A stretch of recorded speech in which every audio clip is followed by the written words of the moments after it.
আমি গ্রামের ছেলে ছিলাম। আমার নাম সুভাষ। আমার বউ গ্রামের হলেও সে দেখতে ভীষণ সুন্দরী ছিল। জানি না কেন যখনই আমার বাবা আমার বউকে দেখতো, তখনই তার দিকে আঙ্গুল দেখিয়ে বলতো, এই মেয়েটা সব কিছু শেষ করে দেবে, এই মেয়েটা চরিত্রহীন। আসলে আমি নিজে গ্রামের ছেলে ছিলাম, তাই বিয়েটাও গ্রামের খুব সাদাসিধা ও সহজ সরল মেয়েকেই করেছিলাম। আমার বউয়ের নাম গীতা। আমার বউ তো এতটাই সহজ সরল ছিল যে সে প্রতিদিন কিছু না কিছু বোকামি করত। এমনকি সে আমার চোখের দিকে তাকিয়েও কথা বলতে পারত না। সে খুব ভীত ছিল। বাড়ির প্রত্যেকটা কাজ ও জিনিসের ব্যাপারে আমার বউ আমাকে জিজ্ঞাসা করত।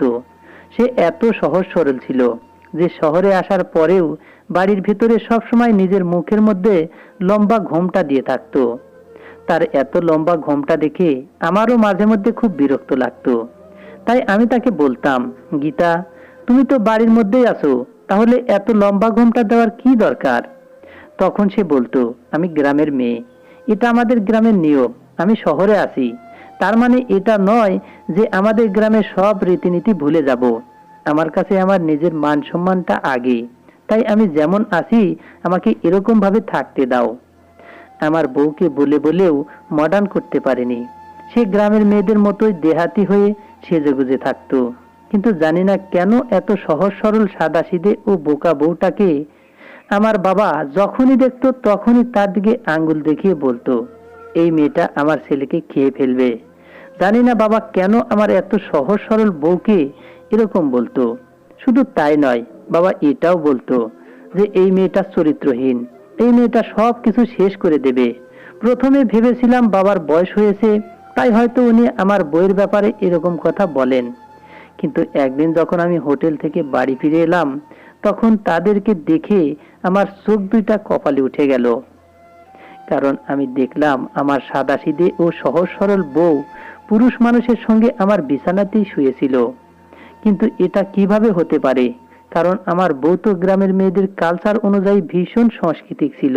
তাহলে সে কিভাবে পেরেছিল এত নোংরা কাজ করতে? তাহলে সে এতদিন ধরে যে আমার সামনে দেহাতি সেজেছিল, সেগুলো কি সব মিথ্যে ছিল?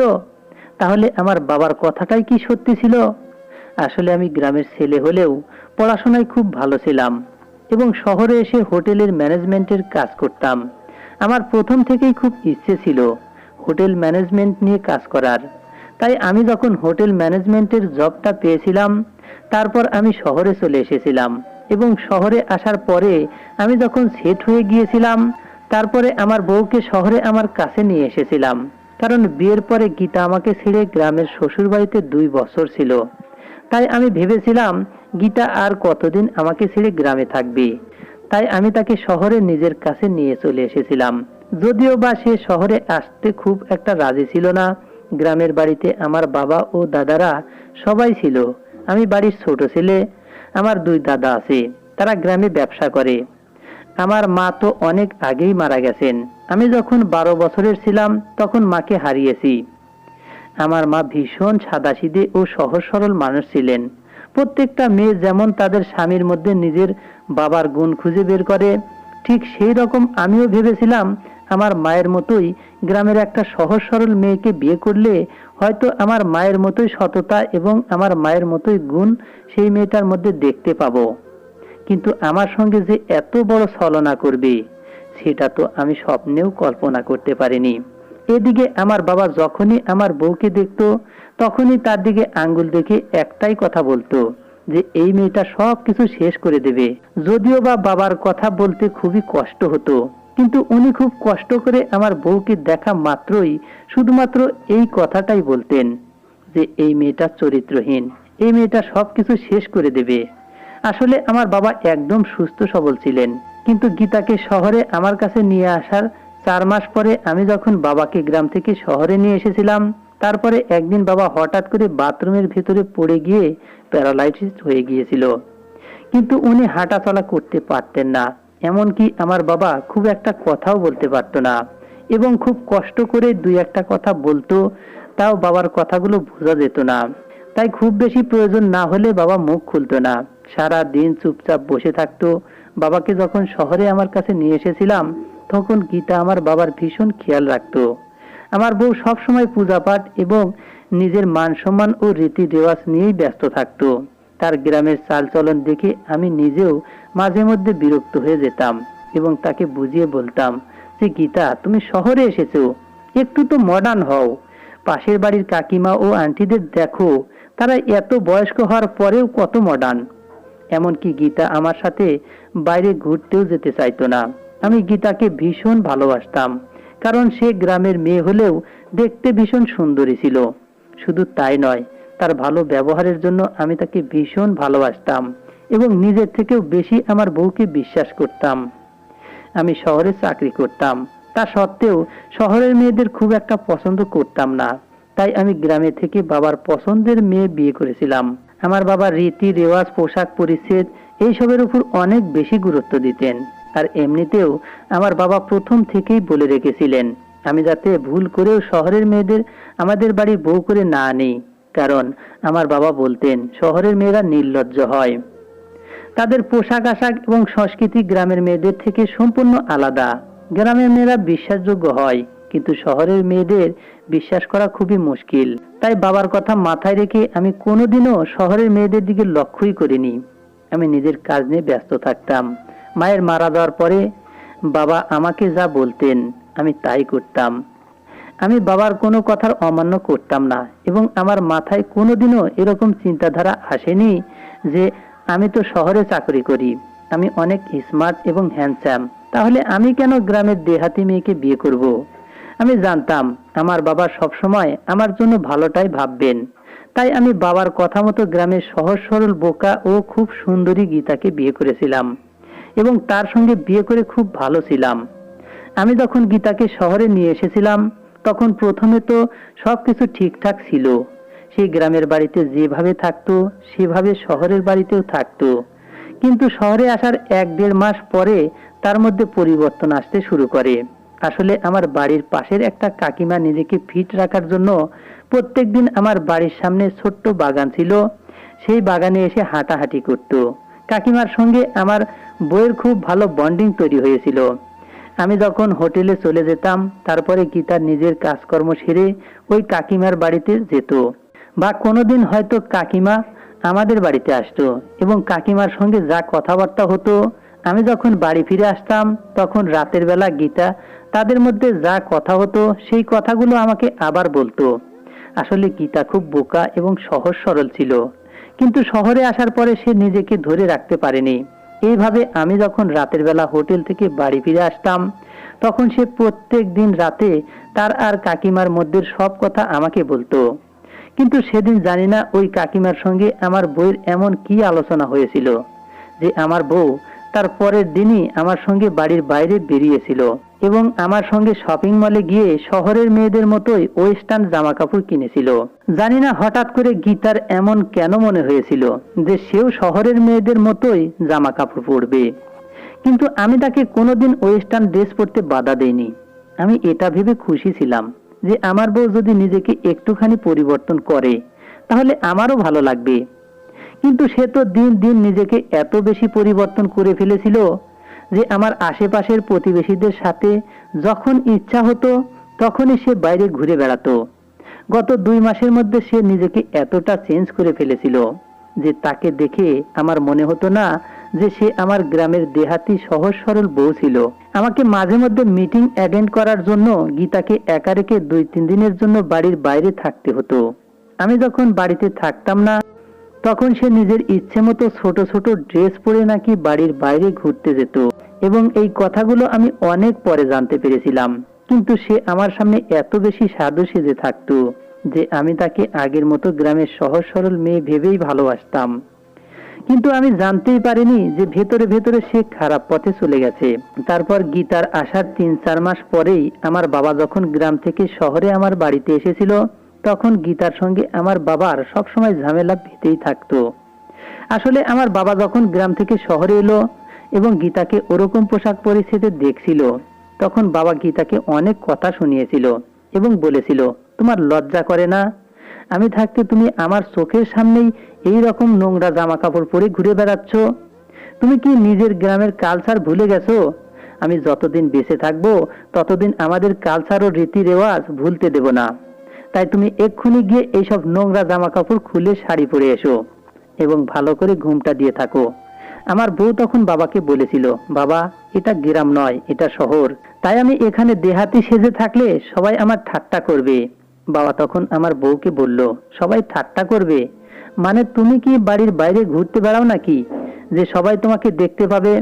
আসলে আমার বাবা তো এটা জানতোই না যে গীতা ছোটখাটো ড্রেস পরে আমার ফ্ল্যাটের আশেপাশের বৌদি ও কাকিমার সঙ্গে বাইরে ঘুরতে যায়। তারপর ওই সময় আমি গীতার কিছু বলার আগেই বললাম, দেখো বেশি কথা না বলে আমার বাবা যেটা বলছে সেটাই করো, এবং বাবা যা বলেছে সেটা ঠিকই বলেছে। তাই আমার বাবা এখানে যতদিন থাকবে ততদিন তুমি নিজের গ্রামের বাড়িতে যেমন ভাবে থাকতে সেরকম ভাবেই থাকবে, শাড়ি পরে মুখের লম্বা ঘোমটা দিয়ে। আমি তো স্বপ্নেও ভাবতে পারিনি গীতা শহরে আসার পরে নিজেকে এতটা পরিবর্তন করে ফেলবে, যে এই কথাটাই ভুলে যাবে যে সে আমার স্ত্রী বা সে একজন বিবাহিত মহিলা। আমি তো প্রত্যেক দিন হোটেলে চলে যেতাম নিজের কাজে এবং গীতা সারা দিন বাড়িতে একা থাকতো। আমি তো কিছুই জানতে পারতাম না যে আমার বউ সারাদিন বাড়িতে কি করে, কিন্তু তার উপরে আমার অনেক বিশ্বাস ছিল যে আমার বউ ভালো। আমি জানতাম সে আমার বিশ্বাস বা ভরসা কোনোদিনও ভাঙবে না। কিন্তু আমার বাবা যখন শহরে এলো এবং আমার বাড়িতে থাকতে শুরু করলো, তখন বাবা প্রত্যেক দিন গীতার ব্যাপারে কিছু না কিছু আমাকে বলতো। তখন আমি সেগুলোকে অত বেশি পাত্তা দিতাম না। আমি তখন বাবাকে বুঝিয়ে বলতাম যে বাবা এগুলো সামান্য জিনিস। আসলে আমার বাবা এটা একদমই পছন্দ করতো না যে বাড়ির বউ হয়ে বাড়ির বাইরে যাক। বাবার কথা শুনে আমি যখন বাবাকে বলতাম, তুমি এসব নিয়ে বেশি চিন্তা করো না, এগুলো সামান্য ব্যাপার, বাবা তখন আমাকে বলতো, এত বড় শহরে বাড়ির বউ একাই বাড়ির বাইরে চলে যাচ্ছে আর তুই বলছিস এটা সামান্য ব্যাপার? তুই নিজের বউকে এত বেশি ছাড় দিয়েছিস যে একদিন বুঝতে পারবি এটার পরিণাম কতটা খারাপ হবে, তখন কিন্তু কেঁদেও কুল পাবি না। ওই সময় আমি বাবার কথায় গুরুত্ব না দিয়ে অনেক বড় ভুল করেছিলাম। প্রত্যেক দিন রাতের মতো সেদিন যখন রাতের বেলা বাড়ি ফিরে এলাম, তখন বউকে দেখা মাত্রই আমার পায়ের তলা থেকে মাটি সরে গেল। কারণ আমি যখন বাড়ির ভেতরে ঢুকলাম তখন গীতা আমাকে দেখা মাত্রই কাঁদতে শুরু করলো এবং আমাকে জড়িয়ে ধরে বলল, আজ আমার সঙ্গে অনেক খারাপ হয়েছে। আমি তো গীতার কোনো কথার মানেই বুঝতে পারছিলাম না যে সে কি বলতে চাইছে। আমি তখন তাকে জিজ্ঞেস করলাম, তুমি এভাবে কাঁদছো কেন, কি হয়েছে আমাকে বলো। গীতা তখন নিজের ব্লাউজটা খুলে তার পিঠ ও গলার দিকটা আমাকে দেখালো।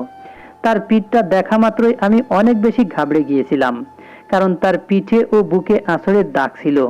সেটা দেখার পরে আমি যখন গীতাকে জড়িয়ে ধরে জিজ্ঞেস করলাম, তোমার সঙ্গে এটা কে করেছে? গীতা তখন বলল, আমার সঙ্গে যে এটা করেছে তার নাম বললে তুমি তো আমাকে খারাপ ভাববে, তাই আর নাম বললে কি হবে বলো, তুমি তো আমার কোনো কথা বিশ্বাসই করবে না। তারপর গীতা আরো জোরে হাউমাউ করে কাঁদতে শুরু করলো। গীতার কান্না শুনে আমার বাবাও পাশের ঘর থেকে আমাদের ঘরে চলে এসেছিল। আমি তখন গীতাকে বললাম, তুমি একবার আমাকে সেই ব্যক্তির নাম বলো, আর তুমি ভালো করেই জানো আমি তোমার সব কথা বিশ্বাস করি, তাই এটাও করব। তারপর আমার বাবাকে দেখা মাত্রই গীতা ভয়ে আমার পিছন দিকে দাঁড়িয়ে বলল, এই লোকটাই আজকে আমার সঙ্গে জোর জবরদস্তি করার চেষ্টা করেছে, এই লোকটা আমার এই রকম অবস্থা করেছে। সব কিছু শোনার পরে গীতাকে বললাম, তুমি এটা কেমন কথা বলছো? তুমি কিভাবে আমার বাবার উপরে এত বড় দোষারোপ দিতে পারো? আমি এটা মানছি যে বাবা তোমাকে একটু শাসনে রেখেছে, কারণ উনি তোমাকে নিজের মেয়ের মতোই মনে করেন, তাই বলে তুমি ওনার ব্যাপারে এত নোংরা কথা কিভাবে বলতে পারলে? গীতা তখন বলল, জানতাম তুমি বিশ্বাস করবে না, তাহলে তুমি একবার ওনার মোবাইল চেক করো, ওনার মোবাইলে আমার অনেক নোংরা ছবি আছে। সব কিছু শোনার পরে বাবা এগিয়ে এসে বলল, বৌমা তুমি এটা কি ধরনের কথা বলছো? আমি তোমার বাবার মতোই, তুমি কেন আমাকে আমার ছেলের সামনেই খারাপ করার চেষ্টা করছো? আমি তোমার সত্যিটা জেনে গেছি এই জন্য, এই কারণে তুমি আমাকে ছেলের চোখে খারাপ করছো। আমি বুঝতে পেরেছি তুমি সবকিছু শেষ করে দেবে, কারণ তুমি একজন চরিত্রহীন মহিলা। আমি তোমাকে ভালো ভাবতাম, তুমি আমাকে যতই আমার ছেলের চোখে খারাপ করার চেষ্টা করো না কেন, আমার ছেলেকে তোমার ব্যাপারে সবকিছু সত্যি কথা বলে দেব। আমার বাবা তখন যা বলল সেটা শুনে তো রাগে আমার মাথা ঘুরে উঠেছিল। আমি বিশ্বাস করতে পারছিলাম না। আমার বাবা তখন বলল, তোর বউ সবকিছু শেষ করে দেবে। তোর বউ একজন চরিত্রহীন মহিলা, কারণ আমি নিজের চোখে দেখেছি তোর বউ একটা ছেলের সঙ্গে অবৈধভাবে সম্পর্ক করেছে, আর এখন আমাকে খারাপ করার জন্য আমার নামে তোকে মিথ্যে কথা বলছে। কারণ আমি তোর বউকে বলেছিলাম যে তার ব্যাপারে সবকিছু আমি তোকে বলে দেব। তাদের দুজনের কথা শোনার পরে আমি তো কিছুই বুঝতে পারছিলাম না যে আমার বাবা সত্যি কথা বলছে না আমার বউ সত্যি কথা বলছে। দুজনের কথা শুনে আমার মাথা কাজ করছিল না। তারপর গীতা হাও মাও করে কেঁদে বলল, তোমার মনে হয় আমি যদি মিথ্যা কথা বলেছি, তাহলে তোমার বাবার মোবাইলটা একবার চেক করো, একবার দেখো। কারণ আমি নিজের চোখে দেখেছি তোমার বাবা বাথরুমের ভেন্টিলেটর দিয়ে আমার স্নান করার ভিডিও রেকর্ডিং করেছে। গীতার কথা শুনে আমি যখন বাবার কাছ থেকে মোবাইলটা নিলাম, তখন বাবা আমাকে বলল, তার মানে তুই নিজের বাবাকে সন্দেহ করছিস? তাই তো, ঠিক আছে, কোনো ব্যাপার না, তুই আমার মোবাইলটা চেক করে দেখতে পারিস। তারপর আমি যখন বাবার মোবাইলটা চেক করলাম, তখন আমার পায়ের তলা থেকে যেন মাটি সরে গেল। কারণ আমার বাবার মোবাইলে আমার বইয়ের কিছু অর্ধনগ্ন ছবি ছিল এবং আমার বইয়ের অর্ধনগ্ন অবস্থায় স্নান করার ভিডিও ছিল। এই ভিডিওটা দেখার পরে আমি নিজের রাগ সামলাতে না পেরে বাবার উপরে হাত তোলার চেষ্টা করেছিলাম, কিন্তু পারিনি। কারণ উনি আমার বাবা ছিলেন এবং আমার বইয়ের সব কথা বিশ্বাস করেছিলাম। তারপর না পেরে আমার বাবাকে অনেক উল্টাপাল্টা কথা বলে অনেক অপমান করেছিলাম এবং সেই রাতের বেলায় বাবাকে আমার বাড়ি থেকে বেরিয়ে যেতে বলেছিলাম এবং এটাও বলেছিলাম, তুমি আমার বাবা, তাই তোমাকে পুলিশের হাতে দিচ্ছি না, আর অন্য কেউ হলে তাকে পুলিশে দিয়ে দিতাম। তাই তুমি আমার বাড়ি থেকে আমার চোখের সামনে থেকে চলে যাও। ওই সময় বাবা আমার হাতে পায়ে ধরে বলেছিল যে সে এগুলো কিছু করেনি এবং সে নিজেও জানে না তার মোবাইলে গীতার ছবি এবং গীতার ভিডিওগুলো কি করে এলো। ওই সময় বাবা অনেক চেষ্টা করেছিল আমাকে বোঝানোর, কিন্তু আমি বাবার কোনো কথা বিশ্বাস করিনি। তারপর বাবা যখন অনেক কষ্ট পেয়ে আমাদের ঘর থেকে বেরিয়ে চলে গিয়েছিল, তার কিছুক্ষণ পরেই নিচের বাথরুম থেকে বাবার অনেক জোরে চিৎকারের আওয়াজ শুনতে পেয়েছিলাম। বাবার চিৎকারের আওয়াজ পেয়ে নিচে গিয়ে দেখলাম বাবা বাথরুমে অজ্ঞান হয়ে পড়ে গেছে। তারপর না পেরে বাধ্য হয়ে ইচ্ছা না থাকা সত্ত্বেও বাবাকে তখন হসপিটালে নিয়ে যেতে হয়েছিল। কারণ কোনো ছেলে এটা শুনে সহ্য হবে না যে তার নিজের বাবার ছেলের স্ত্রীর সঙ্গে খারাপ কাজ করেছে। ভেবেছিলাম বাবার যখন জ্ঞান ফিরে আসবে তখন বলে দেব তাকে গ্রামের বাড়ি চলে যেতে হবে, কিন্তু জানি না কেন আমার মন মানেনি। তাই বাধ্য হয়ে বাবাকে আমার বাড়িতে নিয়ে এসেছিলাম। কারণ বাথরুমে পড়ে যাওয়ার পরে আমার বাবা প্যারালাইজড হয়ে গিয়েছিল, তাই হাত পা সবকিছু অচল হয়ে গিয়েছিল, এমনকি তার মুখটা বেঁকে গিয়েছিল এবং সে কথাও বলতে পারতো না। আমার বাবা গীতার সঙ্গে যা করেছিল সেটার জন্য আমার মনে অনেক রাগ ছিল। তা সত্ত্বেও আমি বাবাকে আবার আমার বাড়িতে ফিরিয়ে নিয়ে এসেছিলাম। এত কিছু হওয়ার পরেও গীতা আমার বাবার খুব খেয়াল রাখতো। বাথরুমে পড়ে যাওয়ার পরে বাবা প্রায় 1 মাস কোনো রকম কথা বলতে পারেনি। সে অচল হয়ে হুইল চেয়ারে বসে থাকতো। 1 মাস পরে একদিন হঠাৎ করে আমি যখন হোটেল থেকে বাড়ি ফিরে এলাম, তখন আমার বাবা এক হাত নাড়িয়ে গীতার দিকে আঙ্গুলটাকে দেখিয়ে বলল এবং মুখটাকে বাঁকিয়ে অনেক কষ্ট করে বলল, এই মেয়েটা সবকিছু শেষ করে দেবে, এই মেয়েটা চরিত্রহীন। বাবা অনেক কষ্ট করে এই কথাগুলো বলেছিল। সেদিনের পর থেকে বাবা যখনই মুখ খুলতো শুধুমাত্র একটা কথাই বলতো, এই মেয়েটা সবকিছু শেষ করে দেবে, এই মেয়েটা চরিত্রহীন। আমি তো ভাবতাম আমার বাবার ব্রেনের দোষ হয়েছে, কারণ উনি কোনো কথা বলতে পারতেন না। কিন্তু গীতাকে দেখার পরে শুধুমাত্র একটা কথাই বলতেন যে গীতা হচ্ছে চরিত্রহীন। কিন্তু আমি বাবার কোনো কথার গুরুত্ব দেইনি, কারণ আমি যখনই বাড়ি আসতাম তখন দেখতাম গীতা আমার বাবার খুব খেয়াল রাখে এবং যত্ন করে। কিন্তু আমার বাড়ি আসা মাত্রই বাবা ওই একটা কথাই বলতো, এই মেয়েটা চরিত্রহীন, এবং খুব আফসোস হয় এটা ভেবে যে আমার জন্য আমার বাবাকে এই বুড়ো বয়সে কত কষ্ট পেতে হয়েছে। আমি যদি একবার আমার বাবার কথা বিশ্বাস করতাম তাহলে আজ আমার বাবার এত কষ্ট হতো না। আমার বাবার এত খারাপ অবস্থা শুধুমাত্র আমার জন্যই হয়েছে। আমার বাবা যখনই গীতাকে আমার সামনে চরিত্রহীন বলতো তখন গীতা অনেক কষ্ট পেত। তাই আমি গীতাকে বুঝিয়ে বলেছিলাম যে যা হওয়ার তা তো হয়ে গেছে, তাই আমার বাবার কোনো কথা শুনে তুমি কষ্ট পেও না, উনি তো এমনিতেই অচল হয়ে গেছেন। গীতা তখন বলতো, সব কিছু তো ঠিক আছে, কিন্তু তোমার বাবা এইভাবে বারবার আমাকে চরিত্রহীন বললে আমার ভীষণ খারাপ লাগে, এবং তুমিও হয়তো একদিন তোমার বাবার কথা শুনে আমাকে চরিত্রহীন বলবে।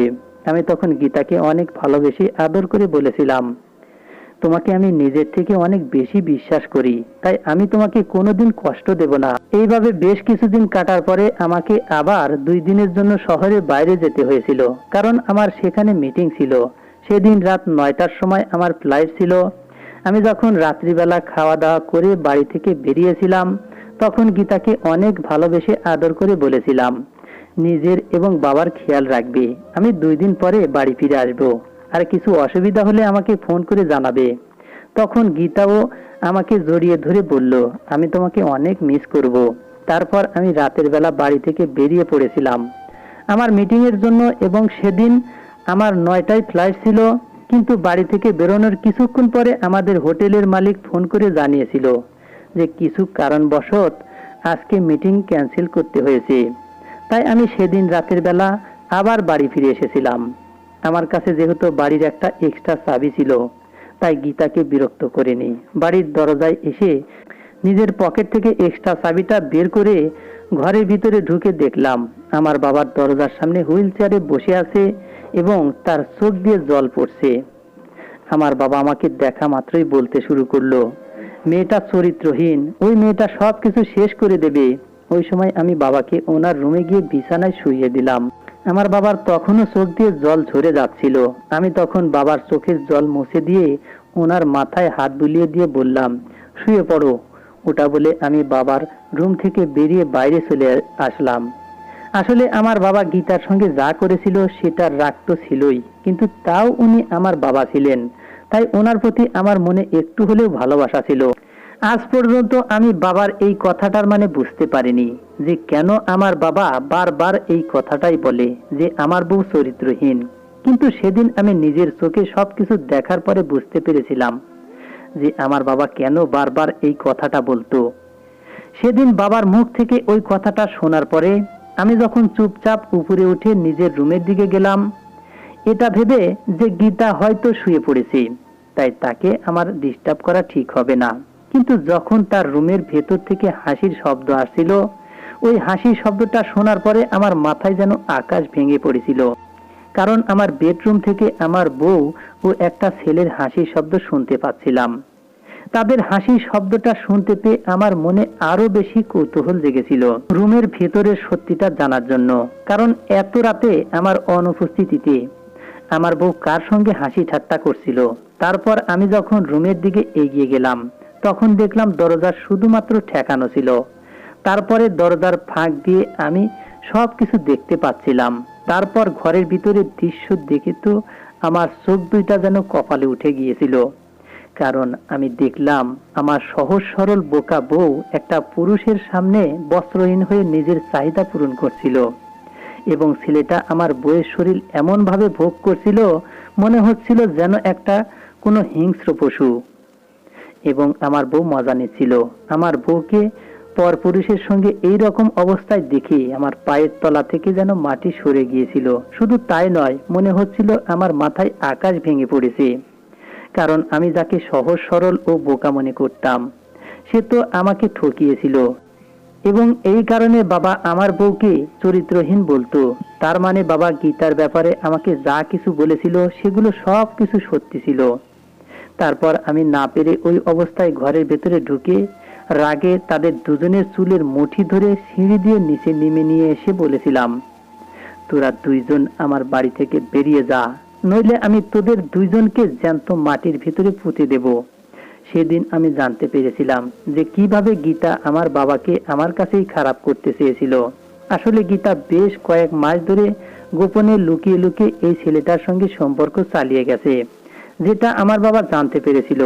তাই আমার বাবাকে এই বাড়ি থেকে বের করার জন্য আমার বউ তার প্রেমিককে বলেছিল যাতে তার স্নান করার ভিডিও আমার বাবার মোবাইলে ক্যাপচার করে। তারপর ওই ছেলেটা সুযোগ বুঝে আমার বাড়িতে ঢুকে আমার বাবার ফোন নিয়ে আমার বউয়ের স্নান করার ভিডিও ক্যাপচার করেছিল, যেটার ব্যাপারে আমার বাবা জানতো না। এবং সেদিন রাতে আমি যখন বাড়ি ফিরে এলাম, তখন গীতা সবকিছু নাটক করে বলেছিল যে আমার বাবা নাকি তার সঙ্গে জোর জবরদস্তি করেছে। আসলে গীতা ভেবেছিল আমার বাবার ঘাড়ে মিথ্যা দোষারোপ দিয়ে আমার বাবাকে বাড়ি থেকে বের করে দেবে এবং তাদের দুজনের রাস্তা পরিষ্কার হয়ে যাবে। কিন্তু সেদিন যখন আমি বাবার কথা বিশ্বাস না করে বইয়ের কথায় বিশ্বাস করে আমার বাবাকে অনেক অপমান করেছিলাম, তখন বাবা নিজের অপমান সহ্য করতে না পেরে যখন বাথরুমে গিয়েছিল, তখন বাবা অনেক বেশি চিন্তায় হার্ট অ্যাটাক হয়ে বাথরুমে পড়ে গিয়েছিল। সেদিন যদি আমার বাবার কথায় বিশ্বাস করতাম, তাহলে আজ আমার বাবাকে এত কষ্ট পেতে হতো না।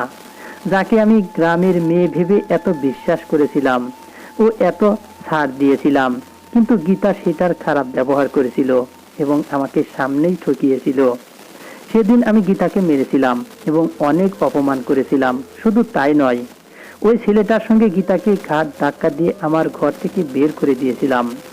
ওই সময় গীতা আমার কাছে অনেক ক্ষমা চেয়েছিল, কিন্তু আমি তাকে ক্ষমা করিনি, কারণ সে ক্ষমা পাওয়ার যোগ্যই ছিল না। গীতা অনেক চেষ্টা করেছিল তার কথায় আমাকে ফাঁসানোর, কিন্তু আমি সেদিন তার কোনো কথাই শুনিনি। তাকে ঘর থেকে ঘাট ধাক্কা দিয়ে বের করার পরে আমি তাড়াতাড়ি করে বাবার কাছে ছুটে এসেছিলাম এবং বাবাকে জড়িয়ে ধরে অনেক কেঁদেছিলাম। শুধু তাই নয়, বাবার হাতে পায়ে ধরে ক্ষমাও চেয়েছিলাম। সেদিনের পর থেকে আমি নিজের বাবার খেয়াল রাখতাম এবং বাবার দেখাশোনার জন্য একজন নার্স রেখেছিলাম। ওদিকে গীতা মাঝে মধ্যে আমার বাড়িতে ঢোকার চেষ্টা করেছিল, কিন্তু সেদিন আমি তাকে হুমকি দিয়ে বলেছিলাম, তুই যদি পরের বার আমার বাড়িতে ঢোকার চেষ্টা করিস, তাহলে থানায় গিয়ে তোর নামে কমপ্লেন করব। সেদিনের পর থেকে গীতা আমার বাড়ির আশেপাশেও আসেনি।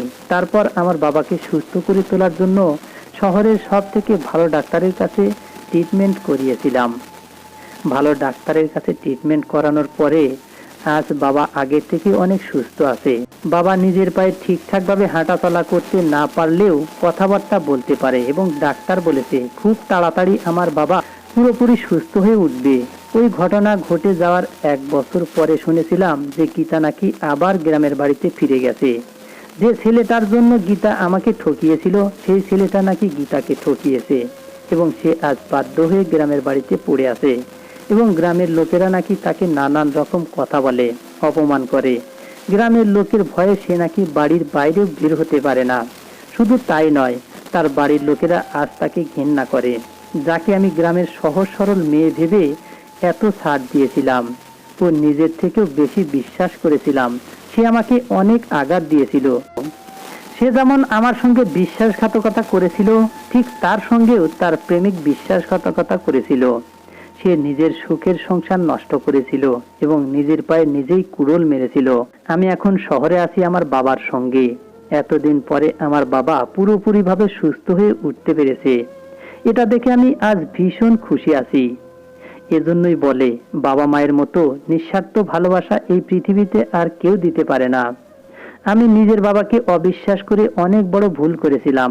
আমাকে একবার এটা ভাবতে হতো যে উনি হচ্ছেন আমার জন্মদাতা, কিন্তু আমি তখন আমার বউকে সহজ সরল ভেবে আমার বাবার উপরে সন্দেহ করেছিলাম। যাক, এই ভুলটা আর কোনো দিন হবে না। এখন আমি আমার বাবার সঙ্গে অনেক ভালো আছি এবং খুশি আছি এবং আমার বাবা তার এক বন্ধুর মেয়ের সাথে আমার আবার বিয়ে করিয়ে দিয়েছেন। এই মেয়েটাও খুব সুন্দরী, কিন্তু ওর মন মানসিকতা খুবই ভালো এবং আমার বউকে নিয়ে আমি খুব খুশি আছি। বন্ধুরা, আমাদের এই গল্পটি যদি ভালো লেগে থাকে, অবশ্যই লাইক, কমেন্ট, শেয়ার ও সাবস্ক্রাইব করে আমাদের পাশেই থাকবেন। ধন্যবাদ সবাইকে, ভালো থাকবেন।